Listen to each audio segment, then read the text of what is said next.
Dando sequência, vamos ouvir agora o presidente da Oi, Rodrigo Abreu.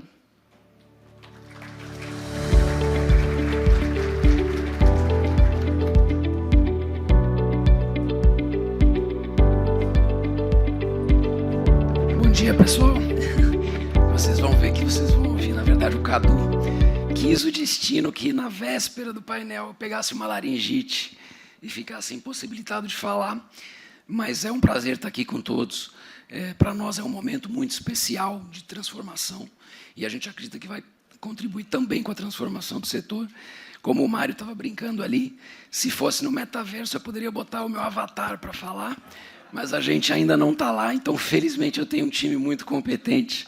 Então o Cadu, que é o nosso VP regulatório institucional, vai fazer a nossa apresentação e depois participar do painel representando a empresa, mas é um prazer estar aqui com vocês. Desculpem pela completa falta de voz.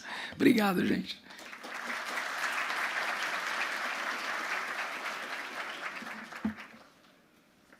Bem, pessoal, bom dia. Obrigado ao Ferrari aí pelo convite como anfitrião.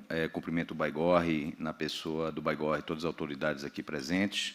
E queria cumprimentar todos que estão presencialmente, mas também aqueles que estão remotos, né? Eu acho que essa é uma oportunidade que a gente tem aí no período pós-pandemia, depois de mais de 2 anos, se reunir aqui presencialmente novamente para debater o setor, como disse o Félix, e a gente tenta colocar uma pauta. Essa pauta olha, obviamente, para o passado. Eu vou falar sobre o passado da Oi aqui hoje, mas principalmente pensando em futuro, como é que a gente vai redesenhar aí o landscape das telecomunicações no Brasil para os próximos anos, principalmente depois de tudo que já foi falado aqui hoje. Então, dando início aqui à parte da Oi, acho que a pauta do painel, né, olhar para o futuro, quem é também a nova Oi. A gente vai falar sobre quem é essa nova Oi. E aí a gente começa falando um pouco do passado, historiar esse passado. A recuperação judicial, todos sabem, começou lá atrás, em junho de 2016, né, e aí, colocando um pouco de humor aqui na fala, eu me lembro muito bem do dia que a gente teve que ligar aqui às 18 horas para o João Rezende e para o ministro Paulo Bernardo, na época, para dar notícia sobre o protocolo da recuperação judicial. Isso foi uma segunda-feira, final de tarde, início de noite, né, e a gente teve que dar essa notícia, que já era, de alguma forma, aguardada pelo mercado. A recuperação judicial ela tem como ordenamento a preservação de caixa, e, a partir desse momento, você senta, inclusive, para elaborar um plano, né, de recuperação judicial, que, por sua vez, seria utilizado na Assembleia Geral de Credores. Eu vou me permitir aqui também brincar com o presidente da Anatel. Ele sabe muito bem como é agora um processo como aquele, é tenso, né? A gente teve a oportunidade de fazer 2 vezes, não tem nenhum mérito para isso, mas foi, né, a maior recuperação judicial da época. Essa recuperação judicial de uma empresa de capital aberto, num setor extremamente complexo, né? Eu acho que isso, eu vou falar uns slides mais na frente, mas isso guarda uma história bonita, né, no sentido de você dizer que você conseguiu sobreviver. Naquele momento, o juiz também instituiu um novo conselho, aquele que foi um conselho transitório, formado por 6 membros, que depois foi ampliado para os 11, como nós temos hoje, e teve início, de fato, a recuperação judicial e a confecção do plano de recuperação judicial e sua aprovação na respectiva Assembleia. Em 2019, a gente iniciou uma nova fase. Nessa época, o Rodrigo estava no Conselho de Administração, teve um call to action para preparar um plano estratégico e olhar a empresa futuro, né, dentro ainda da recuperação judicial. Então, ele, como presidente de um dos comitês do Conselho de Administração, formulou esse plano estratégico. Naquela época, foi contratada uma consultoria Tier 1 para fazer esse estudo mundialmente, para ver onde é que a Oi poderia ter suas competências ampliadas, né, após um processo de recuperação judicial, e ela ambicionava aí continuar líder em alguns mercados, e aonde a gente tinha um gap tecnológico e não poderia ser líder, né. Então, nesse momento, tive que se tomar decisões do que fazer e do que não fazer. É uma decisão dura, não é uma decisão fácil. Essa decisão, novamente, foi capitaneada pelo Rodrigo enquanto conselheiro e presidente desse comitê, e, posteriormente, ele teve a oportunidade de executá-la, que é o que ele está fazendo aqui até hoje. E nós tivemos que, para poder colocar isso em prática, fazer uma nova Assembleia Geral de Credores, né? Foi uma segunda Assembleia. Essa Assembleia ela aditou o plano anterior, e, com isso, a gente teve a permissão do juízo para implementar o que eu vou falar agora um pouco mais na frente. Seria exatamente a venda de ativos. Essa venda de ativos ela aconteceu através das UPIs, Unidades Produtivas Independentes.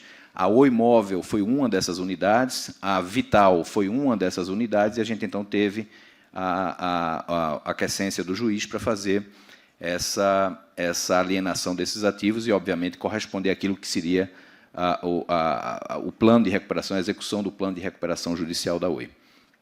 E tudo isso passa por uma simplificação operacional muito grande, que é o movimento que a gente fez e continua fazendo até agora dentro da companhia. É um desafio enorme, além de tudo isso que perfaz o processo de recuperação judicial.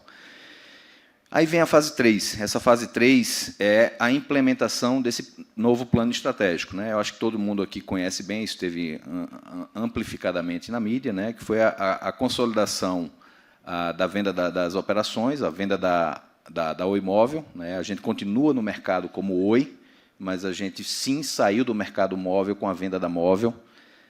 A gente também fez a alienação do controle da Vital. A Oi continua sócia na Vital, é uma das sócias, mas o controle foi vendido ao Banco BTG e hoje ele exerce isso, agora já, inclusive, publicamente, após o closing. E aí nós demos início àquilo que é a preparação da nova Oi. A gente vai falar um pouco mais sobre isso lá na frente, eu vou preservar essa fala um pouco mais para frente. Onde é que nós estamos hoje? Nós estamos na fase 4. Assim, importante dizer, tudo isso que a gente fez no slide anterior, e aí foi comentado aqui, se eu não me engano, acho que pelo Griselli, se não me falha a memória, a gente fez durante uma... Não, desculpa, pelo Christian. A gente fez durante uma pandemia. Fazer tudo isso que a Oi fez durante uma pandemia, e operando tudo isso remoto, eu acho que foi um desafio hercúleo. E eu fiz questão de enfatizar isso aqui para vocês. Onde é que nós estamos agora? Nós estamos nessa fase de conclusão. Eu acho que a primeira pergunta que vem é quando é que a Oi sai de recuperação judicial. É em breve a resposta. Qualquer coisa além disso, por favor, perguntem ao Rodrigo, mesmo afônico. Nós concluímos, aí, como eu falei, a venda da Oi Móvel e a alienação do controle para a Vital, para o Banco BTG.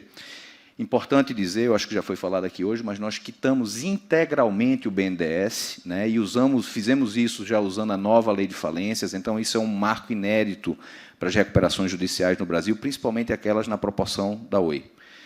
Nós também quitamos todo o passivo que nós tínhamos de créditos não tributários junto à Anatel como credora, mas na transação via AGU, e novamente, essa transação ela se deu usando já a nova lei de falências, então eu acho que é uma evolução, a gente pode... Isso, no futuro, deve ser objeto de estudo acadêmico, porque você já tem comprovações reais de uso dessa nova lei de falências, agora no caso Oi. E entramos agora na fase de reposicionamento dessa nova Oi. Quem é essa nova Oi? A gente vai falar um pouquinho sobre ela, mas ela ainda está em fase de construção, para uma futura consolidação nesse sentido. Nós estamos calcados em 5 pilares. A aceleração do core business, a aceleração de novas fontes de receitas, acho que isso também foi explorado aqui pelo Christian na fala dele, a gente, obviamente, não tendo a móvel, mas a gente tem a fibra e a gente está explorando isso da forma nas casas passadas e nas casas conectadas que nós temos em nossa gama de clientes. Ela deixando de estar em recuperação judicial, ela vai focar mais no cliente, então o nosso compromisso aqui é cada vez mais, está mais focado no cliente. Ela ainda está passando por uma simplificação operacional muito forte, e a gente tem como desafio aqui concluir essa simplificação para exatamente ser uma empresa mais leve, mais ágil, como eu vou falar. E aí eu guardei o último pilar aqui, porque eu vou explorar ele um pouco mais na frente, é o equacionamento da concessão. Se falou muito aqui de futuro hoje, mas não há que se falar de futuro sem resolver o passado. Acho que a gente já perdeu o timing de resolver a concessão. Muito se andou. Em 2015 começou lá com o PL 3453 e a gente avançou depois para o PL C79, já no Senado, depois a Lei 13879, depois o Decreto 10402, depois disso o RCON e outros regulamentos da agência, só que falta a gente, de fato, concluir esse capítulo da novela. Essa novela precisa ter um encerramento e a gente precisa virar essa página. Isso destrava valor e cria valor, porque você, como foi falado aqui, o 5G depende muito de infraestrutura, mas a gente precisa resolver o passado. Quantos de nós, nessa sala, gastamos horas por mês, por ano, ainda falando de concessão e tratando coisas... Recentemente, aqui eu vou usar também a guilhotina regulatória, acabou com listas telefônicas, quer dizer, eu tinha que me ocupar, treinar call center, fazer atendimento de lista telefônica. Esse recurso, ele drena, assim, tempo, dinheiro, atenção de profissionais que não precisariam mais estar na pauta esse tema. Então, eu acho que esse é um exemplo simbólico, para falar que o equacionamento da concessão de uma vez por todas precisa acontecer. Aqui a separação estrutural, ela, por força da recuperação judicial, se transformou numa realidade no Brasil, e eu vou me permitir aqui colocar na Oi o mérito da separação estrutural e da criação das empresas de infraestrutura de fibra ótica, né? A gente, por força aqui da recuperação judicial, como eu disse, no estudo que foi feito lá atrás pelo Rodrigo e pelo Conselho, né, com a consultoria, a gente tinha que fazer uma separação estrutural para poder fazer essa alienação, e essa separação estrutural ela já existia em outros mercados, mas não no Brasil, no setor de telecomunicações, e ela passou a ser uma realidade com o caso Oi e assim sucessivamente com outros casos. Então, a empresa, com essa separação estrutural, como eu falei, ela passa a focar mais em serviços e no cliente, e a parte de infraestrutura em si, que, por sua vez, está muito conectado com a fala que foi feita aqui pelo ministro Paulo Guedes. O Brasil, para crescer em PIBs de 3, 3,5%, 4% ao ano, depende muito de infraestrutura. Não existe condições de se crescer PIBs nessa taxa de forma perene se você não tiver muita infraestrutura no Brasil, e no nosso caso aqui é a fibra ótica, e no caso não da Oi, mas dos outros que estão aqui presentes, do 5G. Então, esses são os números da Vital, da qual a Oi continua sócia, né? É uma empresa do Grupo Oi, e a gente faz uso dessa rede prioritariamente para atender os nossos clientes com fibra ótica. Novamente, quem é essa nova Oi? É uma empresa mais leve, de serviços, focada no cliente, né? E a Vital, a empresa de infraestrutura, né? E cada vez mais ambicionando novos mercados, com volumes de investimento agora liderados pelos fundos do Banco BTG e seus sócios. Essa transação foi a maior transação de private equity já realizada no Brasil, então eu acho que isso também é um outro fator histórico aí que entra no caso do processo de recuperação judicial da Oi, né? E ela teve uma modelagem que atendeu 100% da regulamentação vigente. Então, esse também foi uma forma de você resolver um problema, criando valor, mas, obviamente, respeitando tudo aquilo que é a legislação e a regulamentação vigente. E, para falar um pouco de Oi, a gente tem um videozinho que já começou a ser veiculado, eu não sei se todos já tiveram a oportunidade de ver, a gente tem um vídeo que foi veiculado já em diversos canais de mídia, mas a gente vai passar aqui hoje, e, obviamente, isso também foi objeto de campanha interna dentro da empresa. Por favor, o vídeo. Transformação. Que palavra maravilhosa. A pessoa sai para conhecer o mundo, cria uma loja online, faz o primeiro show, vira blogueira.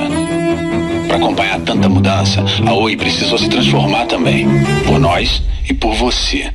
A partir de agora, surge uma nova Oi, com a fibra, para você tirar o máximo do mundo digital. Ter a casa toda conectada, fazer negócios, criar negócios. Fazer do simples ao extraordinário. Porque quando bate aí aquele e se... bate aqui aquele por que não. Nova Oi. Simples, poder, fazer. Oi. Obrigado. Não. Obrigado a ele, desculpa, não terminou ainda. Quem é essa nova Oi?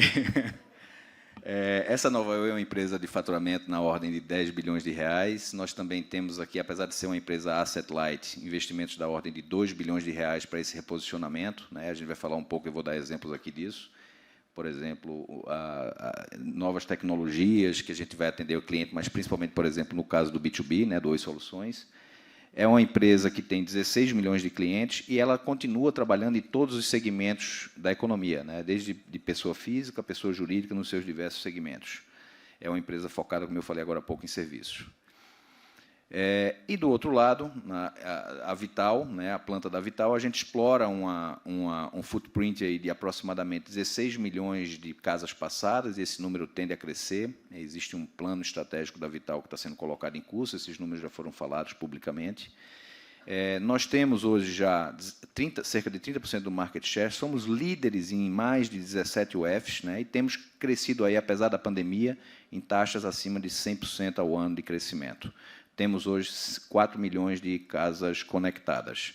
E, como eu falei, um portfólio de soluções digital que vem crescendo. Essa é a nova proposta de valor para a Oi, colocar serviços em cima da fibra, né, nas casas conectadas, e esse tem sido o desafio agora crescente da companhia.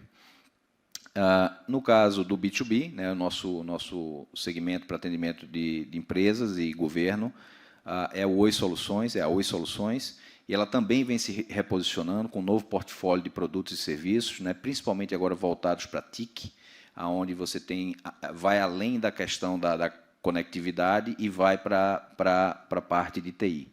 Esse tem sido agora a agenda de reposicionamento do Oi Soluções. E aí a gente chega no tema do equacionamento da concessão.